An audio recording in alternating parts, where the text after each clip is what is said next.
2 பேரும் சண்டை போட்டிங்கன்னா உயிருக்கு பிரச்சனை அப்படின்னும் பொழுது மட்டுமே நீங்கள் 3வது நபரிடத்தில் பஞ்சாயத்துக்கு போங்க. மற்றபடி தயவு செய்து ஒருவரை பற்றி ஒருவர் உங்கள் மீது அன்பு செலுத்துகின்ற இன்னொருவரிடத்தில் குறை சொல்லிவிடாதீர்கள். என்ன அபாயம் நடக்கும்னு சொல்கிறேன். என் அக்கானா எனக்கு ரொம்ப உயிருங்க, நானா அதுக்கு உயிர்.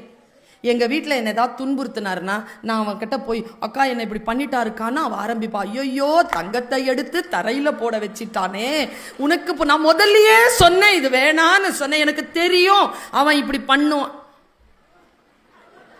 ஒன்றும் பண்ணியிருக்க மாட்டார். ஏதோ எரிச்சலாக ஏதோ ஒரு வார்த்தை சொல்லியிருப்பார், அதுக்கு நான் அங்கே போய் சொல்லியிருப்பேன்.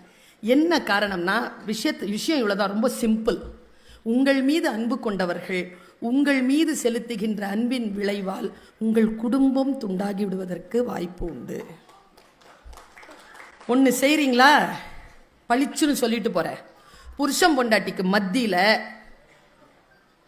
வரக்கூடாதவர்கள்னு ஒரு பட்டியல் கொடுக்குறேன்.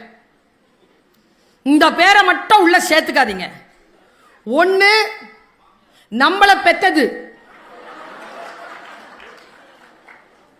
இன்னொன்னு நாம பெத்தது, இன்னொன்னு நம்ம கூட பிறந்தது, இன்னொன்னு அதுங்களுக்கு வாச்சது, இன்னொன்னு அதுங்களுக்கு எல்லாம் வாச்சதுனால நமக்கு வந்து வாச்சது.